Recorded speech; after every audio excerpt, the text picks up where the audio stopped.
वटपौर्णिमा 2026 वटपौर्णिमा नेमकी कधी आहे? वटपौर्णिमेला कोणत्या रंगाची साडी नेसावी? साडी ही नवीनच असायला हवी का? कोणत्या रंगाची साडी चुकूनही घालू नये? वटपौर्णिमेच्या दिवशी कोणत्या रंगाच्या बांगड्या घालाव्या? या रंगाच्या बांगड्या चुकूनही घालू नका.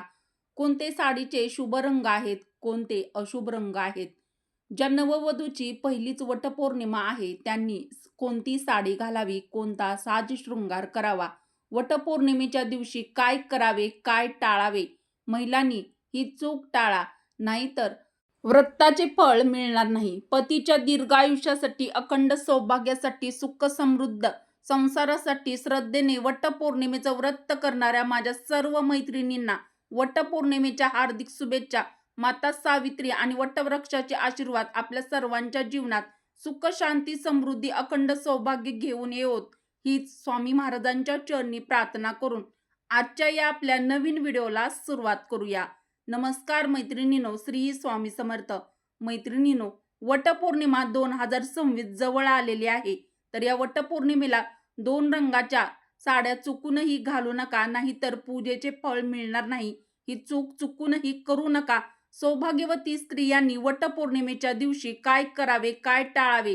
सौभाग्यवती स्त्रियांनी कोणता साज-शृंगार करावा, कोणता साज-शृंगार करणे टाळावं? सौभाग्यवती स्त्रियांनी काय करावं याबद्दलची संपूर्ण माहिती सविस्तर आजच्या व्हिडिओमध्ये मी तुम्हाला सांगणार आहे. त्यामुळे व्हिडिओ कोठेही स्किप न करता शेवटपर्यंत बघा.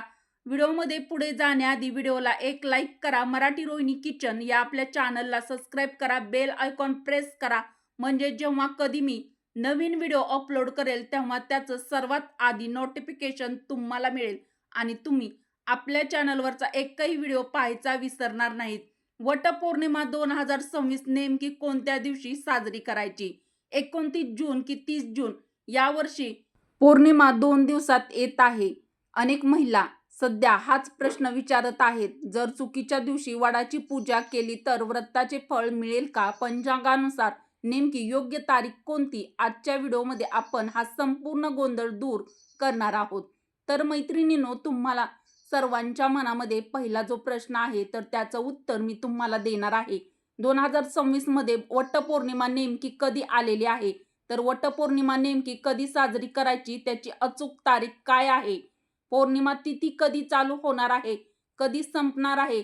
चला आज जाणून घेऊया.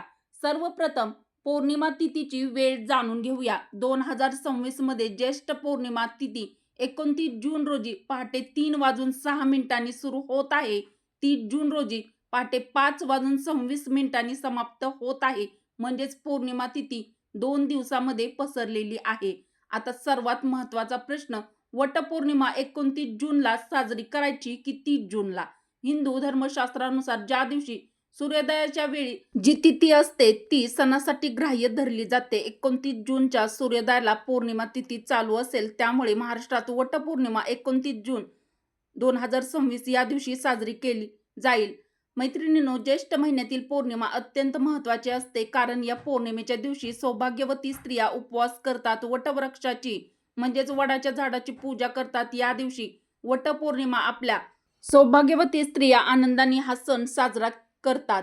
सौभाग्यवती स्त्रिया अत्यंत पवित्र वटपौर्णिमा आपल्या पतीला उत्तम आरोग्य, दीर्घ आयुष्य लाभावे, सुखी संसारासाठी जन्मोजन्मी हाच पती मिळावा यासाठी सौभाग्यवती स्त्रिया अगदी आनंदाने आणि श्रद्धेने हे वटपौर्णिमेचं व्रत करत असतात.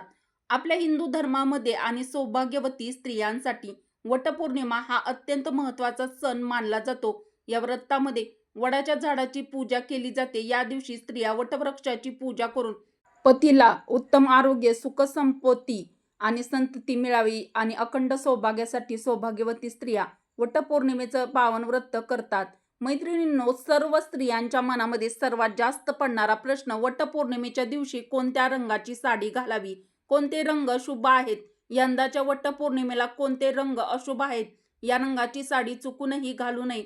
तर बऱ्याच मैत्रिणींना हा देखील प्रश्न पडतो की वटपौर्णिमा 2026 कोणत्या रंगाची साडी घालावी? मैत्रिणींनो, पंचांगानुसार ज्येष्ठ शुद्ध त्रयोदशीपासून पौर्णिमेपर्यंत हे व्रत करायचं सांगितलं जातं, पण बऱ्याचशा मैत्रिणींना हे शक्य नसतं. त्यामुळे पौर्णिमेच्या दिवशी वटपौर्णिमेचा उपवास धरून सौभाग्यवती स्त्रिया हा सण साजरा करतात. वटपौर्णिमा 2026 वटपौर्णिमेच्या दिवशी सौभाग्यवती स्त्रिया 16 शृंगार करतात. मैत्रिणींनो, सर्वात जास्त पडणारा प्रश्न, वटपौर्णिमेच्या दिवशी साडी कोणती घालावी? वटपौर्णिमेला कोणत्या साडीचे शुभ रंग आहेत? वटपौर्णिमेच्या दिवशी नवीनच साडी घालावी का, की जुनी साडी घातली तर चालते का? मैत्रिणींनो, आपल्या हिंदू धर्मामध्ये काही धार्मिक कार्यामध्ये असे काही शुभ रंग सांगितले आहेत.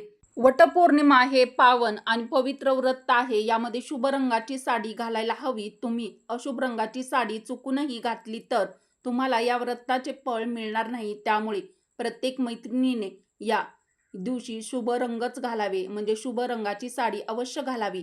मैत्रिणींनो, तुमचा दुसरा जो प्रश्न होता की नववधूंनी कोणती साडी घालावी. बघा, ज्यांचं नुकतंच नवीन लग्न झालेलं आहे, ज्या नववधू आहेत म्हणजेच नवीन नवरी आहेत, त्यांचा पहिला जो सण वटपौर्णिमेचा आलेला आहे, अशा नववधूंनी कोणती साडी घालावी? बऱ्याचशा मैत्रिणींना प्रश्न पडतो. ज्या स्त्रियांचं नुकतंच लग्न झालं, म्हणजेच नवीन लग्न झालं आहे, नववधू आहेत, त्यांनी वटपौर्णिमेची पूजा करताना नवीन लग्न झालं आहे, तर मग त्यांनी, त्या नवीन नवरी आहेत, तर तुमचा जो लग्नातील शालू आहे, म्हणजे लग्नाची साडी आहे, हे घालून वटपौर्णिमेची पूजा करायची आहे. मैत्रिणींना वाटतं की वटपौर्णिमाची पूजा करताना प्रत्येक मैत्रिणींना नवीनच साडी घ्यावी. पण जर तुमची आर्थिक परिस्थिती तुमची ऐपत असेल, तर तुम्ही नवीन साडी वटपौर्णिमेला दरवर्षी घेऊ शकत असाल तर तुम्ही नक्कीच घेऊ शकता. जर तुम्हाला शक्य नसेल तर तुम्ही जुनी साडी घातली तरी चालेल. जुनी साडी घालत असाल तर एक गोष्ट लक्षात ठेवा, नवीन साडी घ्यावी किंवा जुनी साडी असेल तर पूजा करावी असा कोणताही कठोर नियम आपल्या हिंदू धर्मशास्त्रामध्ये सांगितलेला नाही. तर मैत्रिणींनो, तुम्ही साडी नवीन घेणार असाल किंवा जुनी साडी घालणार असाल तर एक गोष्ट लक्षात ठेवा की साडी पूजेसाठी स्वच्छ नेटनेटकी साडी परिधान करावी. आपण पतीच्या दीर्घ आयुष्यासाठी हे अत्यंत पावन व महत्त्वाचं वटसावित्रीचा उपवास किंवा व्रत करत असतो. त्यामुळे ही चूक टाळा. तर मैत्रिणींनो, आता तुम्ही म्हणाल की आता हे सर्व सांगितलं ठीक आहे, पण आता नेमकं आम्ही वटपौर्णिमेच्या दिवशी कोणत्या रंगाची साडी घालावी? तर यंदाच्या वटपौर्णिमेला कोणते रंग शुभ सांगितलेले आहेत? तर मैत्रिणींनो, आपल्या हिंदू धर्मामध्ये रंगांना देखील खूप जास्त महत्त्व दिलं जातं. आपण ज्या प्रकारचे वस्त्र, साडी घालतो त्यानुसार आपल्यामध्ये एक सकारात्मक ऊर्जा किंवा नकारात्मक ऊर्जा येत असते, असे आपल्या हिंदू धर्मामध्ये श्रद्धा आहे. काही रंग धार्मिक कार्यामध्ये निषिद्ध मानले गेलेले आहेत, म्हणजे पूर्णपणे वर्ज्य आहेत. त्यामुळे रंग खूप महत्त्वाचे मानले गेले आहेत, खास करून अशा धार्मिक कार्यामध्ये म्हणजे सणामध्ये.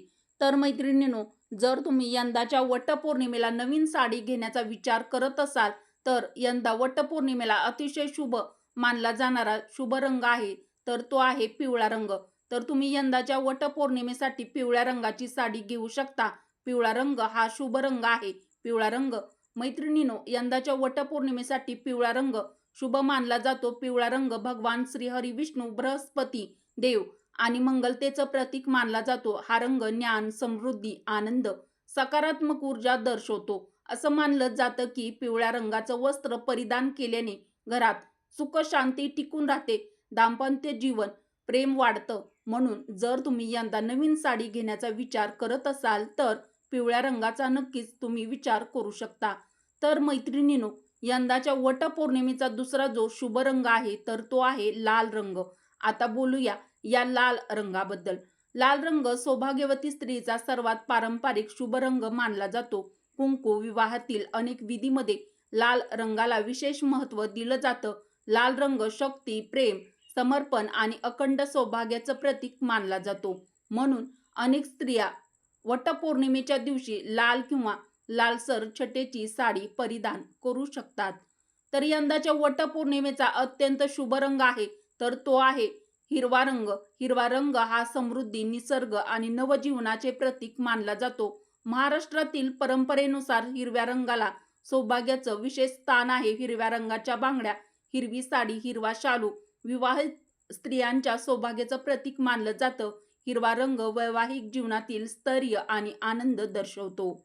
मैत्रिणींनो, चौथा जो शुभ रंग आहे तर तो आहे केशरी किंवा भगवा रंग. केशरी रंग त्याग, श्रद्धा आणि अध्यात्माचे प्रतीक मानला जातो. हा रंग सकारात्मकता, आत्मविश्वास वाढवणारा मानला जातो. ज्या स्त्रियांना साधेपणा, धार्मिकतेची आवड आहे त्यांच्यासाठी केशरी रंगाची साडी ही एक उत्तम पर्याय असू शकते. तर मैत्रिणींनो, यंदाच्या वटपौर्णिमेसाठी 5वा अत्यंत महत्त्वाचा शुभ रंग आहे, तर तो आहे गुलाबी रंग.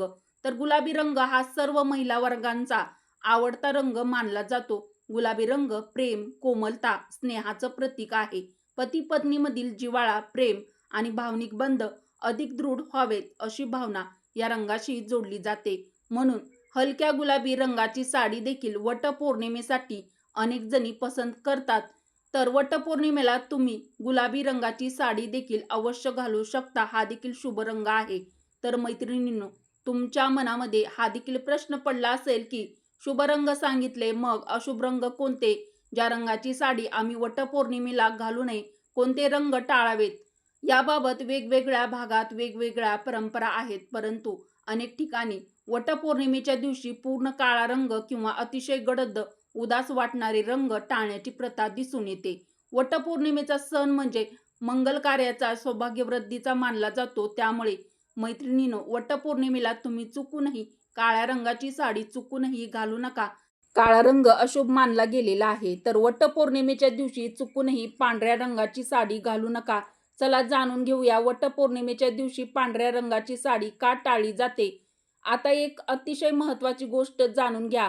वटपौर्णिमा हा अखंड सौभाग्य, पतीचे दीर्घायुष्य आणि वैवाहिक सुखासाठी केला जाणारा उत्सव आहे. यामुळे या दिवशी सौभाग्याचे प्रतीक मानले जाणारे लाल, हिरवे, पिवळे किंवा गुलाबी रंग अधिक महत्त्वाचे मानले जातात. परंतु धार्मिक परंपरा आणि घराण्याच्या रूढीनुसार सौभाग्यवती स्त्रियांनी वटपौर्णिमेच्या पूजेसाठी पूर्ण पांढऱ्या रंगाची साडी परिधान करणे टाळावे असे सांगितले जाते. यामागे श्रद्धा आहे की पांढरा रंग हा वैराग्य, साधेपणा आणि काही ठिकाणी शोक प्रसंगाशी जोडला जातो. त्यामुळे अखंड सौभाग्यासाठी या शुभ रंगांना प्राधान्य दिलं जातं. म्हणूनच ज्येष्ठ स्त्रिया सांगतात की वटपौर्णिमेच्या दिवशी शक्यतो पूर्ण साडी पांढरी न नेसता लाल, हिरवा, पिवळा व इतर शुभ रंगाची निवड करावी. विशेष म्हणजे जर साडीमध्ये पांढरा रंग थोडाफार प्रमाणात असेल तर त्यासोबत लाल, हिरवी किंवा इतर शुभ रंगाची नक्षी असेल तर अनेक ठिकाणी ती स्वीकारली जाते. परंतु संपूर्ण पांढऱ्या रंगाची साडी चुकूनही घालू नका. वटपौर्णिमेची पूजा करणे या परंपरामध्ये टाळले जातं. वटपौर्णिमेच्या दिवशी पांढऱ्या रंगाची साडी म्हणून टाळली जाते. तर मैत्रिणींनो, तुमच्या मनात हा देखील प्रश्न पडत असेल की हे शुभ रंग सांगितले, पण आम्हाला वटपौर्णिमेसाठी एकाच रंगाची साडी निवडायची असेल तर कोणती साडी निवडावी? सर्वात जास्त शुभ रंग कोणता आहे? तर एकच रंग निवडायचा असेल तर परंपरामध्ये पिवळा, लाल आणि हिरवा हे 3 रंग विशेष शुभ मानले जातात. पिवळा समृद्धी आणि शुभत्व, लाल अखंड सौभाग्य, हिरवा सुखी संसार आणि भरभराट. म्हणून तुमच्या आवडीनुसार या 3 पैकी कोणत्याही रंगाची साडी तुम्ही निवडू शकता. तर मैत्रिणींनो, तुमच्या मनामध्ये हा प्रश्न पडला असेल की मग आम्ही या दिवशी साजशृंगार काय करावा? वटपौर्णिमेच्या दिवशी सुंदर साडीसोबत शृंगार करणं तेवढंच महत्त्वाचं मानलं जातं. हातामध्ये काचेच्या बांगड्या, केसामध्ये मोगऱ्याचा गजरा, नाकात नथ, कुंकू, मंगळसूत्र, पायामध्ये जोडवी आणि इतर दागिने वटपौर्णिमेच्या दिवशी सौभाग्यवती महिलांनी साजशृंगार करायचा असतो. आता पुढील प्रश्न बघूया. वटपौर्णिमेच्या दिवशी कोणत्या रंगाच्या बांगड्या घालाव्या? आजच्या फॅशनच्या युगामध्ये बऱ्याच महिला बांगड्या तर घालतच नाहीत. 16 शृंगारामध्ये बांगड्याचा समावेश होत असतो. त्यामुळे सणावाराच्या दिवशी तरी हातामध्ये हिरव्या रंगाच्या बांगड्या घातल्याच पाहिजेत. या दिवशी आपल्या हातात थोड्या का होईना पण काचेच्याच बांगड्या असल्या पाहिजेत. त्यातल्या त्यात तुम्ही हिरव्या रंगाच्या बांगड्या घालण्याचा जास्त प्रयत्न करावा. शक्यतो प्लास्टिकच्या किंवा मेटलच्या बांगड्या चुकून देखील घालू नयेत. हिंदू धर्मशास्त्रामध्ये काचेच्या रंगाच्या बांगड्या घालणे जास्त महत्त्वाचं मानलं जातं. तर हिरव्या रंगाच्या बांगड्या असाव्या, कारण की हिरवा रंग शुभ, सौभाग्याचं प्रतीक मानला जातो आणि म्हणून हिरवा रंग घातल्याने सौभाग्यामध्ये वाढ होत असते. त्यामुळे तुम्ही शक्यतो काचेच्या बांगड्या घाला. बांगड्या घालताना एका हातामध्ये 6 बांगड्या घातल्या तर दुसऱ्या हातामध्ये 1 बांगडी जास्त म्हणजे 7 घाला. यापेक्षा कमी अधिक जास्त घालू शकता. तर बांगडी म्हणजे चढती घालावी, असं बांगड्या घालण्याचा नियम अवश्य पाळा. तर मैत्रिणींनो, आता तुम्हाला समजलं असेल की वटपौर्णिमा 2026 नेमकी कधी आहे, कोणत्या रंगाची साडी नेसावी, कोणते रंग टाळावेत, कोणते रंगाच्या बांगड्या घालाव्यात. नववधूंनी कोणता साजशृंगार करावा ही माहिती उपयुक्त वाटली असेल तर तुमच्या मैत्रिणीपर्यंत हा व्हिडिओ जास्त शेअर करा. तर मैत्रिणींनो, सर्वात महत्त्वाची गोष्ट म्हणजे श्रद्धा, पतीप्रती प्रेम आणि मनापासून केलेली पूजा. कारण साडीचा रंग जितका महत्त्वाचा आहे त्याहून अधिक महत्त्वाची असते तुमची भक्ती आणि तुमचा विश्वास. तुम्ही यंदा वटपौर्णिमेला कोणत्या रंगाची साडी नेसणार आहात कमेंटमध्ये मला नक्की सांगा.